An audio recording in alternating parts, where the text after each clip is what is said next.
Very happy to welcome to Forward Guidance Peter Atwater, author of The Confidence Map, Charting a Path from Chaos to Clarity. Peter, so glad to have you here. Welcome. Thank you so much, Jack. Very happy to be here. Pleasure's all mine. So Peter, you're known as a pioneer in the field of behavioral economics and finance, so focusing a lot on psychology. So I just want to ask you, as we've transitioned from a somewhat nasty bear market into what appears could be, a new bull market, and we're, a hair's breadth away from all-time highs on the U.S. stock market, at least, how would you characterize the psychology of the market right now as we record in late July? So the psychology is very good right now. I think everybody is now looking past the banking crisis from the spring. Certainly things have calmed down on the commodity front and the inflation front. Folks are now predicting a soft landing if there's a recession at all. I think that there's really a blue skies ahead of us phenomenon. And certainly you see that in terms of what's happened with AI stocks and the interest that everybody has in those very futuristic technologies. The coast looks clear, which as a researcher always makes the hair on the back of my neck stand out, because it's something that I look with more caution than I do the enthusiasm of the crowd. And I know a lot in finance, not behavioral finance, but traditional sort of financial studies. A lot like to think of investors and economic participants as rational, and behavioral finance really cracks that theory wide open. Could you speak about how the sentiment of investors has changed as the fortunes have changed in the market? People were quite bearish and gloomy in October, whereas now that the stock market is high again, everyone is very excited. Yeah, I don't think of investors as being rational or irrational. I think all investment decisions have to be rationalized, that we have to, in order to make an investment decision, you have to imagine the future in some state. And what we fail to appreciate is that our imagination of the future mirrors how we feel. And so what you end up with is this equilibrium between how we feel, the stories we tell, and then our investment decisions. And why that matters is, as you point out, back in October, people were very pessimistic. Confidence was very low. Folks felt very uncertain. The stories that went along with it were glaring in terms of stagflation, both a slowdown and high inflation. And so there was this natural tendency to sell. And I can remember sort of writing about just the bubble in bearishness that existed, that there was just this really bleak outlook on what was ahead. What we fail to appreciate as investors is that there's only so low that our mood can go before it marks the bottom. And I think that was an example where you had this collective pessimism saturating the market. And those ironically turn out to be good buying points as opposed to selling points. And I think what we're seeing now is that, certainly with AI stocks and the like, sort of the opposite end of that confidence spectrum. In that people are getting very bullish on AI names. And how deep into optimism, extreme optimism, do you think it is in the market now? If we could characterize it, October as perhaps a bubble in bearishness, there's not that much more bearish the market can get. How bullish is the market now? And particularly, let's talk about AI stocks. Yeah, I think the market is very bullish in AI stocks. You see that in terms of the valuations and certainly the moves in big tech, and now the market cap weightings of those within the indices. Those are all objective measures of just how strong sentiment is. I'm always amused when they start to talk about the value of companies relative to all other companies or to the GDP of other countries. And so those comparisons have come out of the woodwork. You're also seeing corporate leaders feeling compelled to talk about AI in their earnings calls, that it's no longer a subject that you can ignore. The cool kids want to talk about it. Therefore, it's topic of all conversation among businesses, and so that also feeds into the excitement. I think we've seen some sort of a peak or approaching some sort of a peak as far as AI goes. The question always is, sort of by comparison to crypto, is this 2017 or 2022? What's the degree of mania? Right. So 2017 and in 2022, there's a lot of mania in crypto, and valuations have come down a lot from there. I think the 2017 correction was a little bit more extreme than the 2022 correction. So how would you compare that to now? And like in the world of traditional finance, for example, how would you compare this AI bullishness relative to the .com excitement in the late 90s, which obviously was based on a very real development, but valuations got quite extreme. People were valuing things on eyeballs. And also, just to sort of put a counterpoint of, you can look at 1998, for example, and not that I was paying attention to the market then. There was a lot of excitement in the market, but it got so much more extreme, and it's very hard to see to call a top in bullishness. For example, things can always the bubble can always get bigger. Not that I'm calling stocks bubble now, but no, the bubbles can always get bigger. The panics can always get worse. To me, it's a question of degree, and you have companies like Nvidia that are trading at 45 times, just these astronomical relative valuations. You also have that in the mega cap stocks. And in that way, I think the Magnificent Seven, or the Seven Wonders of the World, whatever you want to call them, there are some interesting parallels back to the .com with the Four Horsemen and this narrow group. And we've seen this before with the FANG stocks a couple of years ago. So the crowd becomes fixated on a small group and will push them to the point of exhaustion. And the question always is, where is that? And one of the things that's so interesting today with these mega caps is that with high employment, you have 401ks and IRAs naturally feeding these companies' valuations. I think of it almost as an automatic cat feeder, that for every dollar that goes in, 25 cents, 30 cents is going into those Magnificent Seven. So we have to remember that that's propelling the value, and valuations they're both cause and effect. They're something that signal that the crowd is interested, and therefore the crowd becomes more interested.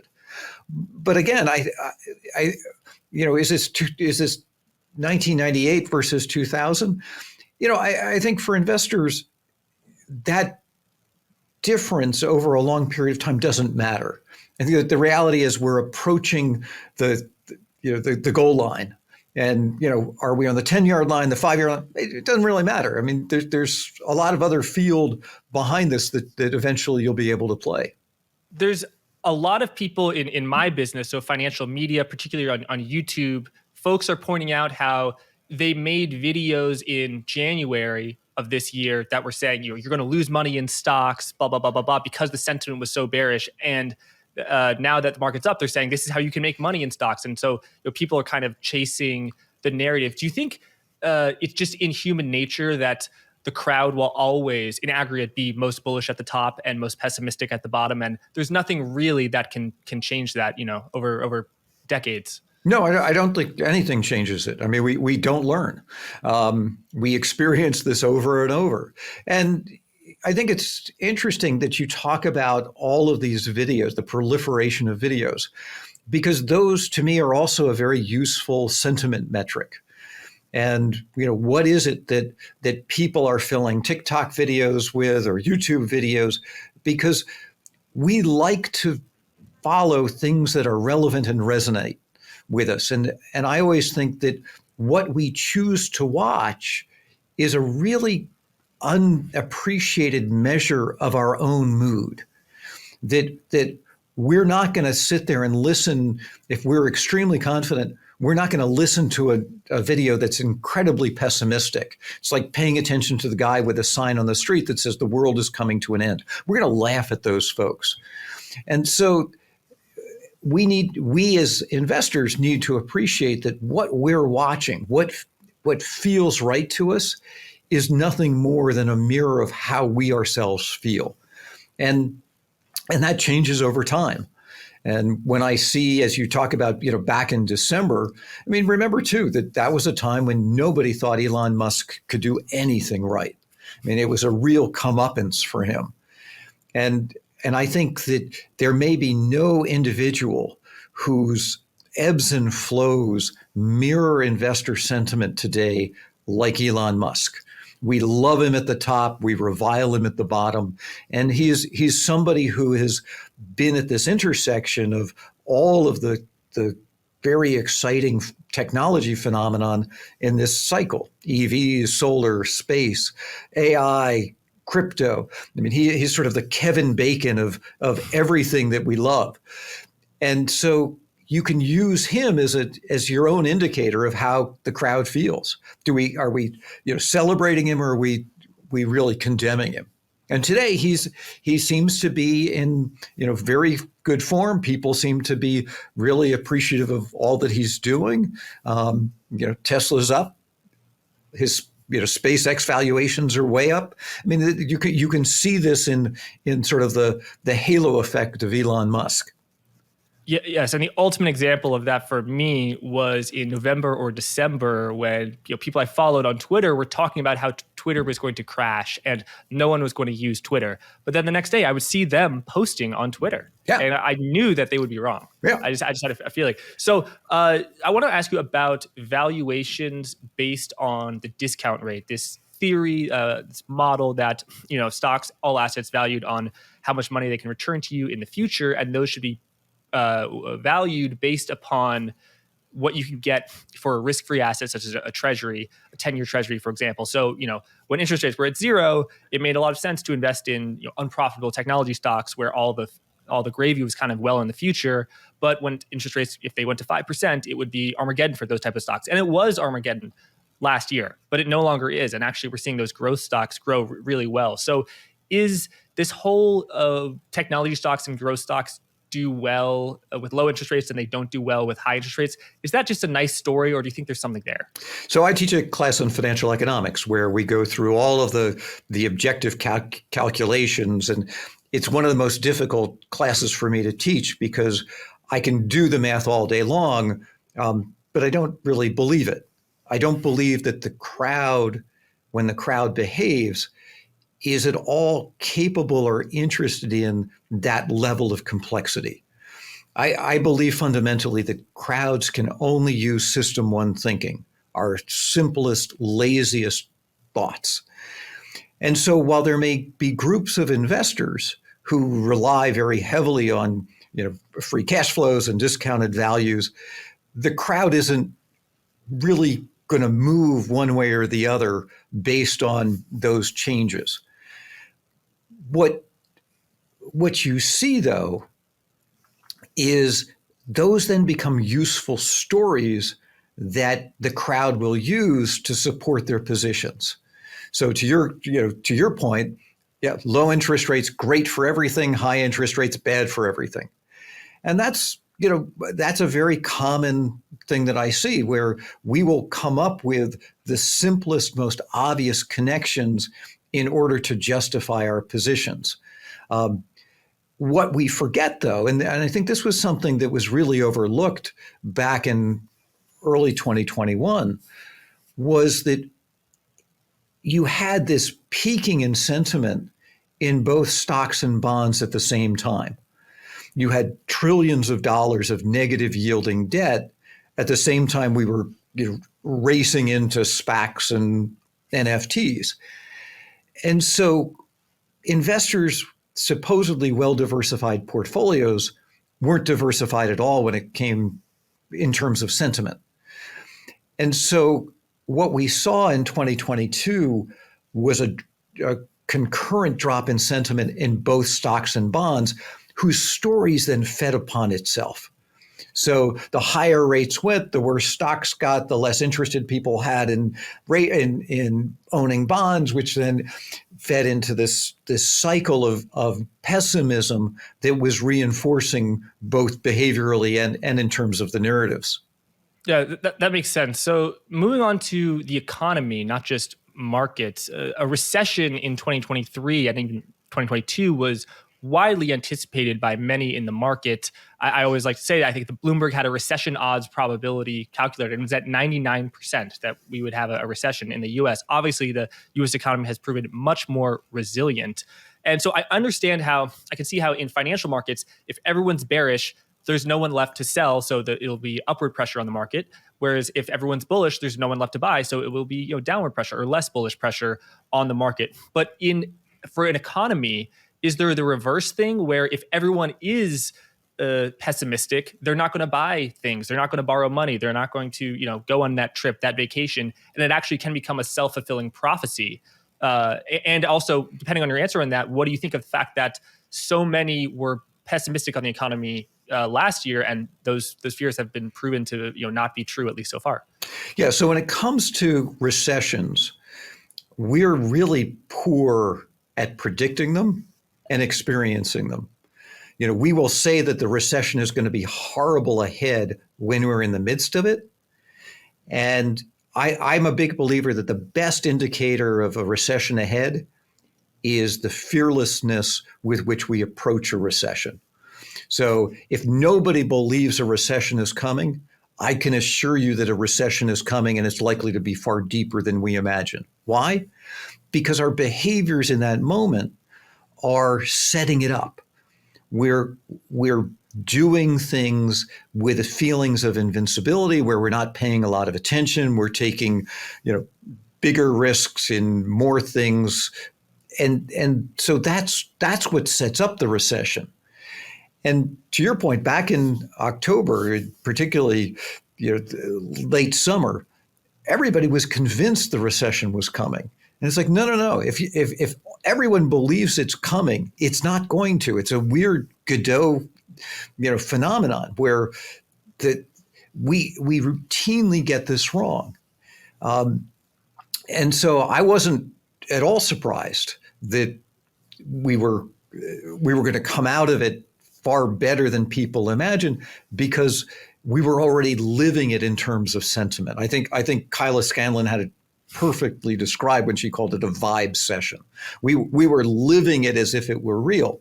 Now, in fairness, pieces of it were real in terms of the inflation impact, and their prices at the pump really do a number on how we feel. Yeah, and so there are two arguments about inflation. One is that inflation sort of contains the seeds of deflation and a recession, because if everything goes up in price, consumers' dollars are just worth less, so they're going to spend less. But then there's the other side of the coin, what I think is called the money illusion, where your things cost more. So you're going to ask more for wages, and you're going to earn more, and then you're going to spend more, you're going to borrow more, and then so inflation is inflationary, and that it can be a psychology of inflation where expectations of inflation get embedded. And I know the Federal Reserve is definitely a believer in that latter theory. Which theory do you think is more accurate, or do they both have some truth? Well, I think in what we experienced last year, to me that was just a wonderful real-time example of the bullwhip effect, where we had a bunch of decisions made in 2020 where no one was thinking about the future. And so what we experienced were the unintended consequences of everybody panicking at once in responding in ways that were intensely inflationary. And so we fueled that, and then you threw on the war in Ukraine, and that just set off another piece.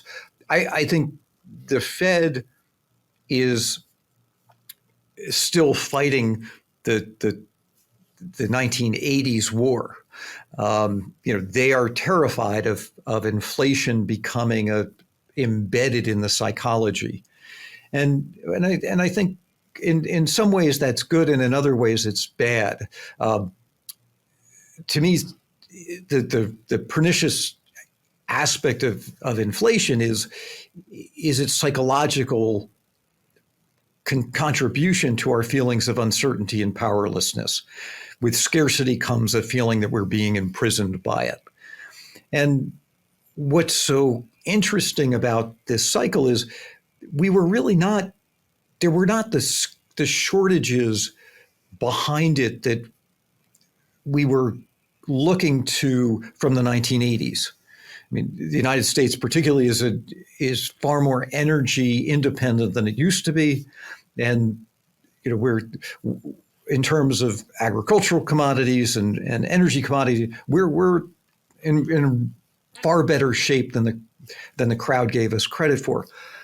Having said that, I think one of the things that is unappreciated today is that we live in a mark-to-market economy.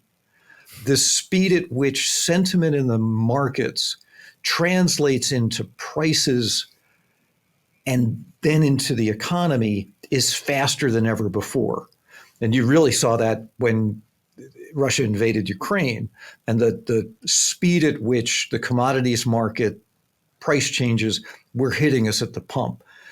And so I think investors need to appreciate that their own behavior is now creating a dramatic follow-on effect in the real economy.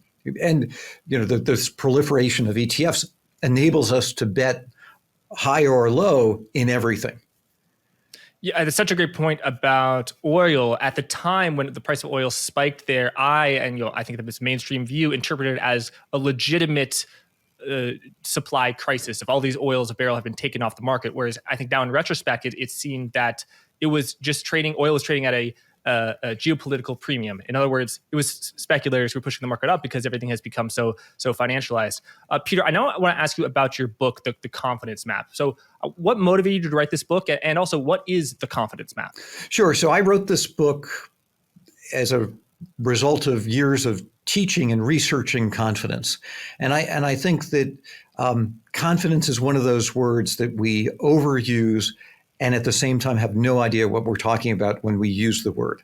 Others have suggested it's like pornography. We just know it when we see it, but we struggle to define it. And in teaching, I had to figure out what it really is and why does it matter so much to the choices that we make. And so I spent a lot of time looking at different variables and elements of confidence and finally settled on two. Our feelings of certainty, the degree to which things are predictable ahead, and our feelings of control. Do I feel prepared? Have I rehearsed, practiced? Do I have the skills to navigate this future that I imagine? And so the confidence map is really about the connections between our feelings of certainty and control and the choices we make, from how we think to our preferences to the stories we tell. If you look at them objectively, they all tie to our degrees of certainty and control in our lives. One of the things we don't think about is confidence. We say, none, some, too much, that it comes in three sizes. That's not really useful or accurate. I think it's helpful to think about the opposite of confidence as being vulnerability, that when we don't have confidence, we somehow feel that things are uncertain and powerless. And that then helps to inform the kinds of choices that we make during a pandemic, during a crisis, because their vulnerability creates an intense amount of impulsiveness and emotion because we've got a problem that must be solved now. And so the confidence map is really all about how certainty and control impact what we do, whether it's in the markets, in the corporate space, or in our own lives. And what would you say is the relationship between certainty and control? If someone has more control about something, I guess rationally they would have a little bit more certainty, but do you find that to be the case? Or do you find that actually true experts are much less certain than amateurs? So we tend to look at them as a buy one, get one free, that if I have certainty, I have control. If I have control, I have certainty. That's not at all the case. And remarkably, we spend an awful lot of our lives having one but not both. So let me offer some examples. So environments of certainty but no control would be the passenger seat on an airplane or in the back of a cab, when we go over a bridge, when we're on an elevator. we regularly experience these environments where we hope we have intense certainty, but we actually have absolutely no control. And what's interesting about those environments is that they can go from being very calm to being chaotic in an instant. Add turbulence to a flight, and suddenly it feels like we're being imprisoned. In fact, prisons are an environment of intense certainty and powerlessness, or at least certainly that's what the prison staff would hope for. So that's an environment where we need to be really cognizant of the fact that we have one but not both. So let's go to the opposite, which is an environment where we have control but no certainty. You could think of a rock climber who's halfway up a hill, who's holding on. They've got complete control, but the outcome is to be determined. It's what happens when we pull the lever on a slot machine, or we hit send, sending out a resume. What investors don't appreciate is that defines every financial decision we make, from borrowing money, lending money, investing. Those are made in an environment where we have control but no certainty. We have to imagine what's ahead. And I think anytime we're talking about the future, we need to remember that it's an imagination. We're making it up. The future is inherently unknown. What we miss is that our imagination of the future is entirely a function of how we feel. If I'm not confident that I will be successful, I'm now imagining a very dark future ahead. And investors, as a result, are going to sell. If they're wildly optimistic about the future, they're going to buy. And we need to pause for a moment to remember that our imagination is a mirror. And that if we are too certain that things are going to be great, or too certain things are going to be horrible, we're going to be wrong. We need to be more open to the other possible outcomes, and certainly size our positions and trade our investment portfolios accordingly. Anytime you are certain of what's going to happen, you are really setting yourself up for failure. A lot of investors, individual investors who are trading and investing on their own account, you say in reality, they have a lot of control. They can enter, exit any position, but not a lot of certainty. So that, if we can put a chart of this map up, is what you call a launch pad. What are the characteristics of a launch pad, and what is the proper way to act in a launch pad setting, and what is the wrong way to act? So I think when you're in the launch pad, one of the things you need to do is to assign probabilities to the outcome. What do you think the likelihood of success and failure are? And to pause anytime those percentages get very high in either direction. We routinely accept the idea of overconfidence, that if I'm 100% sure things are going to be great ahead, chances are I'm overconfident. We are equally prone to what I call underconfidence, where we can be too pessimistic of the future. If you go back and look at our behaviors and what we were saying and thinking in March of 2020, I'd argue we were woefully underconfident. Now, you would say, but it was a pandemic. We had no idea. So that's always the case when we're underconfident. We can come up with all of these reasons why the end of the world is approaching. Can I draw a point of distinction which is, with the benefit of hindsight, investors and everyone was obviously incredibly underconfident in that, stocks were trading at very cheap discounts relative to what they would earn in 2021. I mean, the price of oil went negative in April, and then it went to over $100, $120. But if we were to time travel back into that moment without the benefit of hindsight, do you still think that the range of outcomes that were anticipated by the market that would cause the VIX to be at 80, that would cause the S&P 500 to sell off, but I think below 3,000, was it still underconfident based on, I guess, not the realized values, but the anticipated values? Absolutely. There's a YouTube video that folks can look up. I did a webinar for William and Mary talking about that things were going to get better. And I'm sure anybody who watched it in real time was laughing. There's this crazy man who's, optimistic in the face of a hurricane. And the reason I was so optimistic was people were panicking. And I think panic is God's way of telling us that the worst is behind us, but we don't appreciate it. And so anytime you see panic, you need to remember that that is an over extrapolation of the uncertainty and powerlessness that we feel. Does that mean the low is going to be tomorrow? No. But it means we're rapidly approaching a low. Panics are exhausting, and they ultimately end very, very quickly. So if I'm an investor, and as we've seen, it didn't matter whether you bought in March, April, May, June of 2020, you are going to be successful. You don't have to time this to the moment. But you can appreciate and need to appreciate that panic is something that only occurs in a crowd when sentiment is extremely low. Mania is the other side. So these are things that you can use as objective measures that in the moment feel incredibly emotional. And I think it's always useful to say, okay, the crowd is panicking. Rather than being afraid, I want to be preparing for a reversal whenever that comes, because it's coming soon.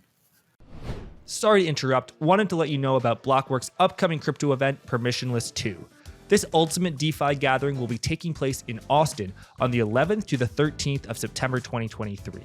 It will feature the very best discussions on ZK tech, rollups, account abstraction, MEV, and much, much more. All the big hitters in crypto are going to be there, so if you're into crypto, you need to be there too. To get a 30% discount to a full 3-day pass to Permissionless 2, click the link in the description and use code GUIDANCE30. That's GUIDANCE30. Thanks, let's get back to the episode. And I guess because the market is uncertain, your view should be, negative 5%, plus 5%, a pretty narrow view. So when the market's expectations vary widely from that view, you bet on going the other way. I do. And I look at it, behaviorally. What are people doing that say to me that they're panicking? And we could see panic in March of 2020 in the private sector, in the public sector, in the markets, in the medical community. Everyone was panicking at once. There was nobody left not to panic. Yeah, that makes sense. So,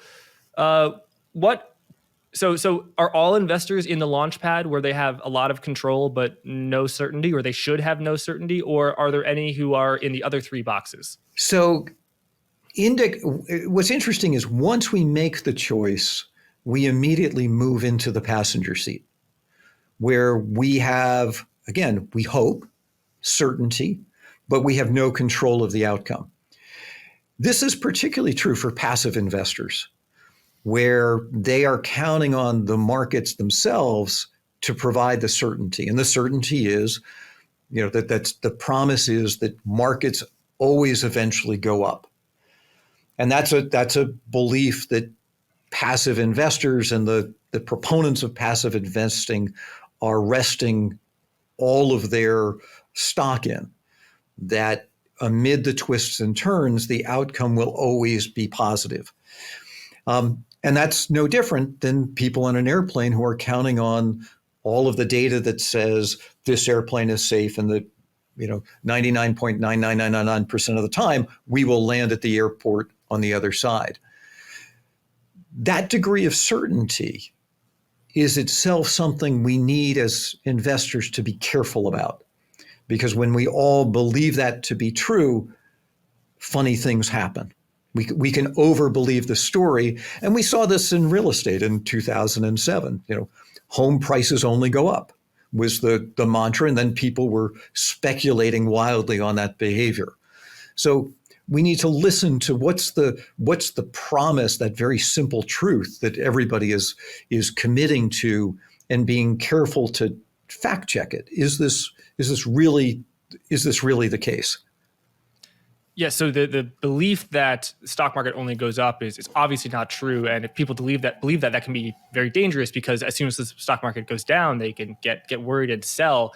When I think of passive investing, I think of it as trying to avoid a lot of the behavioral issues that we've been talking about. Of if you're individually buying Nvidia, you'd be shorting Nvidia in October, and you'd be buying it now because that's based on how you feel. Someone would say, "Oh, I don't want to make that mistake. Instead, every 2 weeks when I get paid, I'm just going to allocate to this Vanguard fund."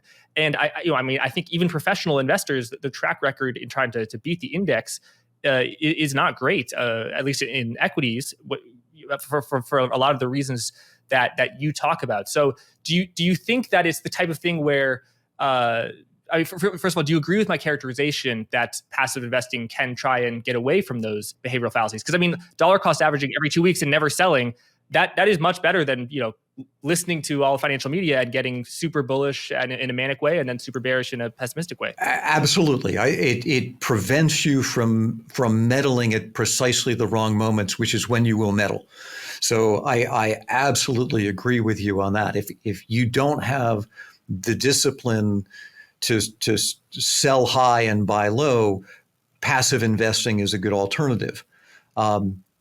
You just need to recognize that you are now passenger on a plane that is driven by the sentiment of others, and that markets may go up over time, but you are subject to the mood swings of the crowd along the way. And again, be careful not to meddle, because you will meddle based on what your gut says, and successful investing requires you to do exactly the opposite of what your gut tells you to do. Yes, and I think an under talked about risk of listening to your gut and meddling is when you sell at the top, you actually make the right decision to sell at the top, and then the stock market goes down, but then you don't buy back in, and you don't buy back in for many years, and you miss out on all those gains. Yeah. So, for example, if someone sold at the exact top, probably in November of 2021, they would have felt like a genius because the market went down a little over 20% until October, but now we're 3% from those all-time highs.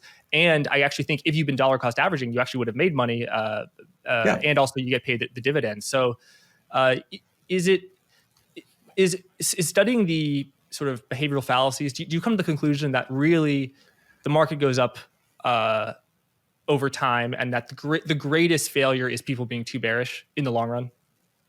I think it's people being too bearish in the long run, being too bullish in the long run, making decisions at extremes in sentiment. If you're going to invest for long periods of time, put it in and leave it alone, and don't listen to financial television. Don't listen to things on Twitter or videos. Turn this off. Except for us. Well, no, I think in all of these. Yeah, I'm kidding. Yeah. If your objective is retirement and you're 20 years old, just put it away and come back to it in 50 years and let's see what you've got.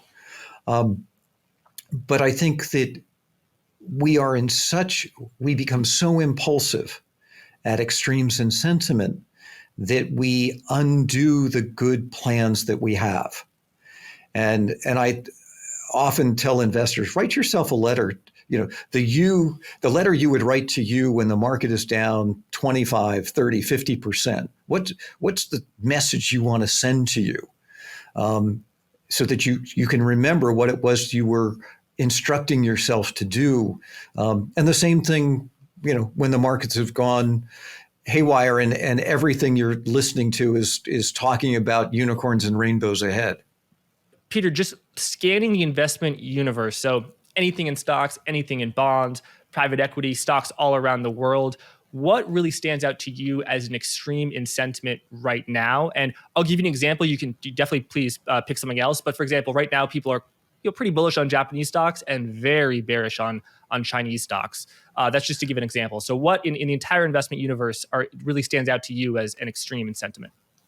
Oh, I think there are things in the commodities market. Natural gas is a place where I'm seeing incredible complacency, a sense of enormous abundance, which in the commodity space means lows in price.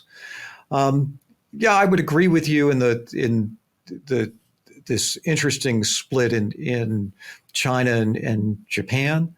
One of the things I'm a big believer in, Jack, is what I call confidence diversification. I think investors should go out of their way to buy things that are hated, to have in their portfolio what I come to think of as a mix of moods. What creates successful diversification isn't historical correlation. It's that investors feel good about things, they feel bad about things, and those emotions are constantly changing. And so I think as an investor, you want to deliberately find things that people just think are disgusting, are useless, are burning up, you're lighting money on fire. And keep that along with the things that are being loved and overloved. But that experience helps you to see that sentiment ebbs and flows. Things do not always go up forever. They don't always go down forever. And you learn a lot by buying things that are falling in price, that are rising in price, about how the crowd behaves, and ultimately what a company's lows in mood and highs in mood. So I rather than trying to identify specifics, I would just say go out of your way to look at things that just look horrible. Mm-hmm. So what looks horrible right now, other than, I guess, natural gas and maybe Chinese stocks?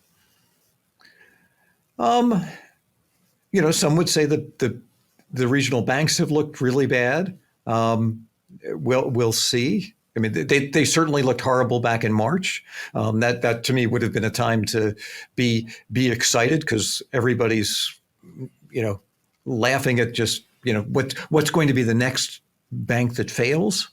That sort of strident extrapolation. One of the challenges right now is that there's not a lot that looks incredibly horrible, and the markets investors are very good these days at picking out things that were taken for dead and resurrecting them like Lazarus. I mean, you look at a company like Carvana, that suddenly everybody hated it, and then boom, it attracted a lot of attention from the crowd. Yeah, with regional banks, I mean, the change in sentiment has been quite extreme. I'd like to ask you, do you think there is a positive feedback loop? In other words, don't be a contrarian. Actually, trend following actually works in regional banks, being a sort of a self-fulfilling prophecy in the following way. If a bank stock falls from $100 a share to $2 a share, depositors get really worried and they withdraw their money, especially in this time where everyone's a bank analyst on Twitter, and then that can itself deteriorate the business model. In other words, if it goes to $2, like it could probably go to zero, as happened with Signature Bank, Silicon Valley Bank, First Republic. So I think of banks as an extraordinary leveraged bet on sentiment. They're accordions, and having been a bank treasurer, I've witnessed this firsthand, where everything in a bank goes well when confidence is high, from asset quality to risk management to the price at which you're issuing bonds to the value of your equity. And when confidence falls, it all turns in the other direction. And so you see these compressions and expansions, and they're a measure like book to value is a good one, where you start to see people valuing stocks at less than book value, bank stocks at less than book value. When sentiment changes, suddenly you see this accordion effect moving in the other direction, because the idea of getting 50 cents on the dollar suddenly becomes, oh no, we're going to get it all back. And you saw that to an extent earlier this week with Schwab, where the crowd suddenly concluded that the worst is behind it. And 12% later, the stock is, now reflecting that. Hey there, sorry to interrupt. A lot of Forward Guidance listeners are not into crypto. If that's you, please skip ahead, get back to the interview. Some Forward Guidance listeners are into crypto. Some own crypto, a smaller percentage owning lots of crypto, and a much smaller percentage work at crypto hedge funds. If you're in those latter two categories, Blockworks Research might be a good fit for you. Blockworks Research is a research and data platform that analyzes governance, tokenomics, and models of interesting crypto projects, including new protocols. There's a lot of edge that can be gained from reading these reports. You can check out a sample report at www.blockworksresearch.com/research and hit the free report toggle. If that is of interest, full subscriptions can be purchased at www.blockworksresearch.com/sign-up. You can also get 10% off using the discount code guidance10. Thanks, and let's get back to the interview. Yeah, that makes sense. You created the phrase K-shaped recovery to describe the bifurcated nature of the economic recovery in 2020. Tell us about what motivated you to create that phrase, that phenomenon, and since you created that phrase in 2020, how has that phenomenon evolved? What are your thoughts? Yeah, so the basis of the K-shaped recovery wasn't economic. It was all about the relative confidence that I saw. In fact, I wrote a piece in March 2020 called The Work from Home Confidence Divide, which is a real mouthful. K-shaped recovery is a clearer image for people. But what I was trying to say was, for most white-collar workers, their confidence quickly jumped. They were able to work from home. They pivoted. They could have food delivered in many cases, things delivered to home. They were the early recipients of benefits of monetary and fiscal policy. So those at the top were quickly recovering. Meanwhile, nurses and truck drivers and supermarket workers and folks that were, feeding us, their lives didn't change. In fact, in many cases, their lives got considerably worse during the pandemic.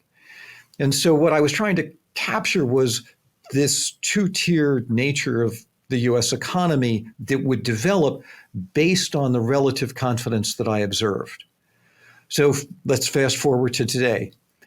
I think confidence for those at the top has skyrocketed. And I see that in measures like Louis Vuitton stock. This is a company that sells luxury, pocketbooks and wine and fancy luxury products. It's the most valued stock in Europe today. In fact, 4 of the 10 biggest stocks in Europe by market cap are luxury goods makers. So those at the very top are doing extraordinarily well based on what investors are saying about these companies. And that's a complete disconnect from what I observe in terms of the sentiment on Main Street, where people still feel a high level of powerlessness and uncertainty. And so I worry about this divide. And I worry about what we've seen in France, where you have Louis Vuitton at record highs and people protesting in the streets. And we need to be cognizant of this societal disconnect from the markets, because if this divide continues to widen, hopelessness is going to set in on the part of those at the bottom, that they're going to feel like they can never achieve the economic means to be successful. Afford a down payment on a house, afford the lifestyle that they aspire to. So I worry about this deeply, and I think that underconfidence today is probably America's greatest threat. That people feel more uncertain and more powerless than certainly the economic data would suggest is warranted, and I would say just overall quality of life suggests it's warranted. The post-Great Financial Crisis era of ultra low interest rates and did low inflation and lots of financialization really exacerbated wealth inequality, economic inequality, the K-shapedness that you were just referring to. Do you think that if we are in a new era, what we're experiencing right now of much higher interest rates, higher inflation, and increased wage gains, wage growth, do you think that will be better for stability and cohesion and inequality? No, because the inflation effects hit before the wage effects. So wage increases are a lagging indicator when it comes to inflation. And so the risk is that higher prices create greater anxiety before they are resolved through higher salaries and compensation. I also worry about that. You also have elements of scarcity and feelings of scarcity that come with this, and so that's also an issue. And finally, I think we don't appreciate the credit divide. For those at the top, higher interest rates are largely a benefit. They are earning money on their money, but it is a real impediment to those at the bottom.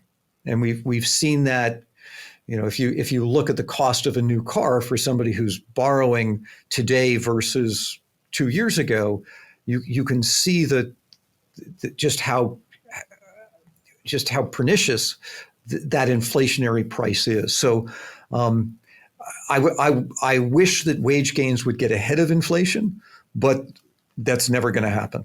Companies will wait to see that they need to raise wages, and that will be well after the psychological impact has hit those at the bottom.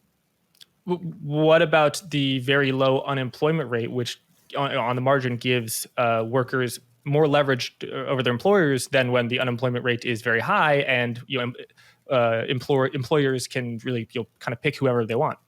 So again, this is something that I think we over exaggerate that benefit because it benefits those who are at the top, who can afford to move, who have skills and abilities that those at the bottom don't have. And I think you're seeing that disparity in the form of the increased unionization efforts of those at the bottom, the strikes and the work stoppages and the demands for higher wages, because those at the bottom feel that they're while they're all employed, they are not getting nearly the benefits that they believe they deserve. And for many of them, they have been behind since COVID hit. We celebrated them for about 3 months with bonuses and the like, and then things went back to bad. Do you think there's a somewhat of an opposite phenomenon in a narrow way of a lot of the people who were expecting a recession in 2022 were people who were highly paid, executives in venture capital, private equity, real estate, finance. I mean, the finance labor market of getting a job at a big bank, that's not a great labor market, unlike the general labor market, which is much better in America. So do you think there's kind of a bifurcation where high earner people in tech and finance, it wasn't a great labor market last year, and you had a lot of venture capitalists and private equity people saying, "Oh my God, the economy can't handle 3% interest rates. We're going to go into a recession if we get 3%." And the reality is, you can't handle 3% interest rates. The economy can. Yeah, and both of those industries overhired in 2021. Again, you look at the euphoria in finance and technology in early 2021. They thought it was going to be this amazing, blisteringly bright future ahead in everything. And so the spree of investing in new people was extraordinary. And they also told them they could work anywhere in the world. And so they overhired. And then the natural response in both of those industries is to go, whoa, whoa, whoa, whoa, whoa. And so we saw that through last fall. We're still seeing it. Morgan Stanley announcing, sort of a continuation of layoffs. And so there's the robustness in the economy is a function of what do we have demand for, and certainly there's lots of demand for folks at the bottom, particularly where immigration once filled a void and does not today, things like AI. But there are other places where the bloom has certainly come off the rose. And so, based on everything we talked about people's economic expectations, in every cohort, how does that inform your economic view of, will we have a recession? Will we have a soft landing? Will it be in 2024? I mean, everything we've been talking about, can you kind of piece it together to frame how you're thinking about the economy going forward? I think we're likely to have a tech session that we'll see a material slowdown in technology, just given the enthusiasm that we see, particularly within big tech. I think we're going to have a rich session where those at the top pull back because there are things that suggest to me, I mentioned LVMH, but there's a lot that I see on the extreme high end that suggests a lot of overbuilding, overcapacity in all aspects of the entourage of the extreme wealthy. And I think for those at the bottom, the question becomes, how quickly does the change in sentiment in what have been two big drivers of this economy, the service industry and the tech industry, how quickly does that flow through to the economy more broadly? And here's where the market impacts become important.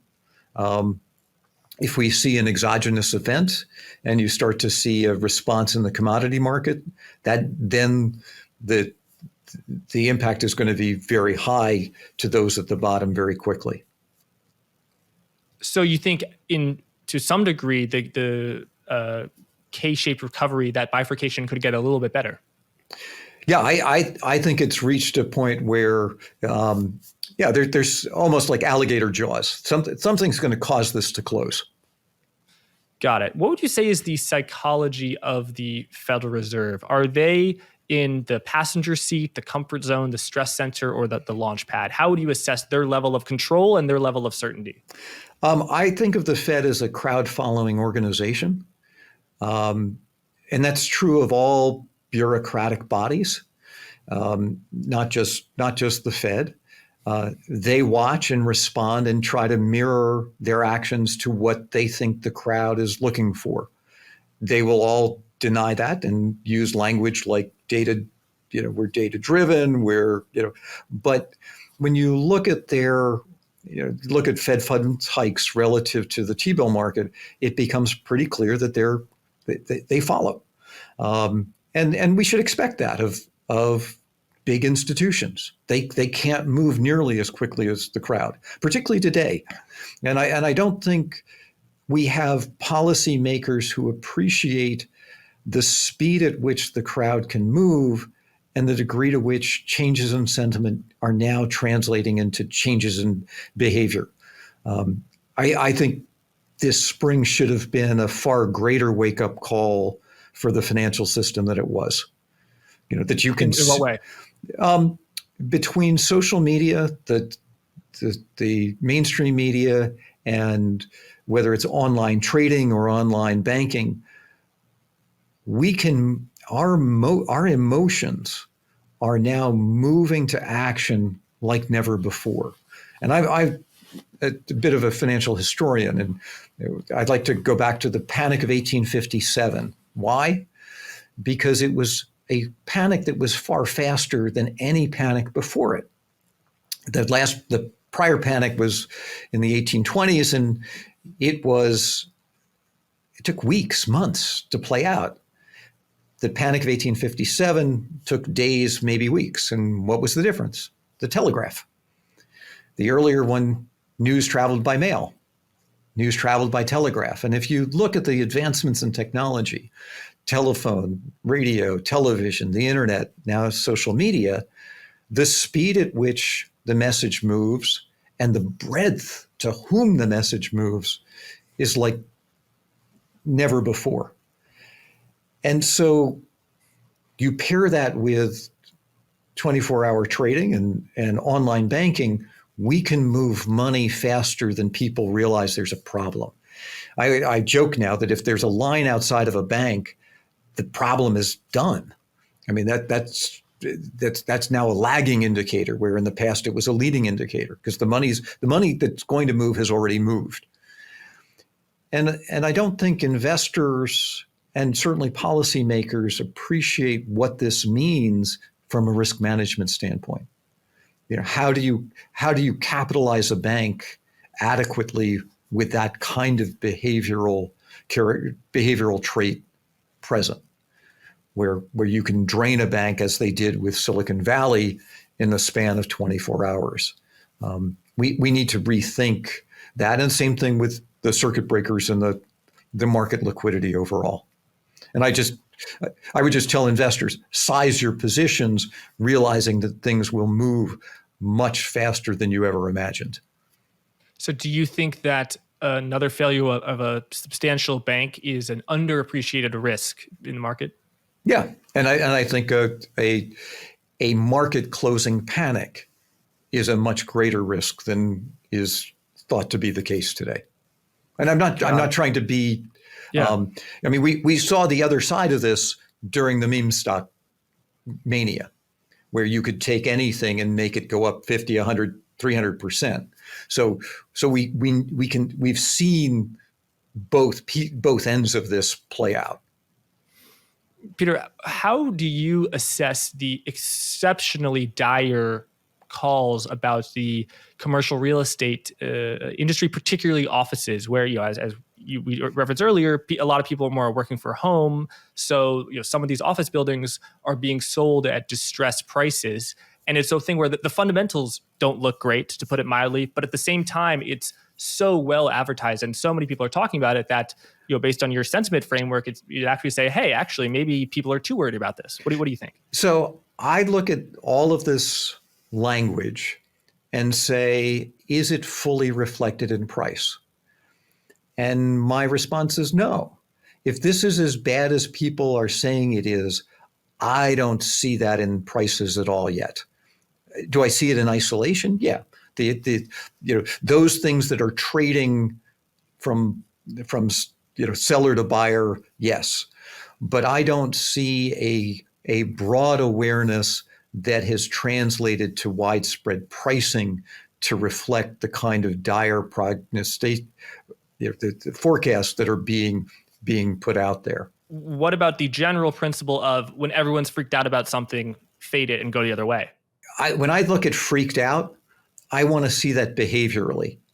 I want to see that in headlines. I want to see that in news stories. I want to see that in market and turmoil specials. I want to see that in price. I want to see this in a way that's palpable and that is both cause and effect, that somebody who is late to this is going to feel panicked and a need to sell. That's what I'm looking for when I think about people freaking out. And I don't know about you, but I certainly don't see that today in commercial real estate. I see lots of people talking about it, lots of gnashing of teeth, and people saying it's coming, it's coming, it's coming. It's like it may or it may not, but it's certainly not to me at a point where I'm excited because people think the house is on fire. Got it. Before I ask my final question, Peter, of course, you're the president of Financial Insights and the Adjunct Professor of Economics at William of Mary. And your book is The Confidence Map, Charting a Path from Chaos to Clarity. Everyone has got to check it out and read it. I'm sure we've only scratched the surface here on our conversation. My final question would be, if people listening to this wanted to improve their own behavior and not be as irrational, or I know you don't like to put it rationally, but improve their own behavior and not make as many of the common mistakes, what is the one thing that would be the best advice for them to do? It would be to don't act, not to react to what you're watching and listening to. That doing nothing is often far better than doing something when you feel that you must in the markets. There are no musts in the markets. and you're much better to draw a line and say, you know what, everybody's saying sell. This is not the time to do that. That time has passed. And the same thing with buying. I think inaction is probably the best thing investors can do. Thank you. Of course, people could follow you on Twitter at Peter_Atwater. I know I said that's my final question, but a quick thing: how manic, how bullish, just would you say this market is? From a reading of 0, which is extreme bearishness, March 2009, and 100 is February 2021. Where are we right now? In other words, Jack Bogle, pioneer of passive investing, who said never sell. That's the trick. He said he personally, in around 2000 or 1999, sold a lot of stocks and bought bonds. So that was, for him, that was a reading of 100 of extreme bullishness. Where are you on that bullish reading? For stocks, I'm probably in the 85 to 90. Okay. Particularly given the enormous runs that we've seen in the heavy market cap stocks. The identification of a magnificent 7 says a lot about sentiment, and that would suggest that sentiment is extreme. Just the adjectives that we use. I would be careful in terms of the Jack Bogle trade of moving from stocks to bonds. Again, stocks and bonds were intensely loved at the same time. And we need to be careful to presume that historical correlations hold in the wake of something like that. If you're going to get out of the market, get out of the market. And you're being paid quite a reasonable return today to be out of the market in terms of what you can earn in cash versus bonds. But I would be very careful in terms of sort of presuming that if stocks go down, bonds go up. Yes, and Jack Bogle would have been the first to advise people do not do that. That was an individual asset allocation thing. So 85 to 90 on a scale of 100, the market's pretty hyped up in your view. It is. I think we've come an enormous way since the fall. There we go. Peter, thanks so much for joining us, and thank you everyone for watching. Forward Guidance, the program you just enjoyed, hopefully, can be viewed on YouTube at Blockworks Macro or heard as a podcast on Apple Podcast and Spotify. Episodes are typically released on Apple and Spotify a few hours before they air on YouTube. Please leave a review on Apple Podcast if you feel so inclined. Also, you can get 10% off to Permissionless 2023 and Blockworks Research using code GUIDANCE10. Thanks again, and be well.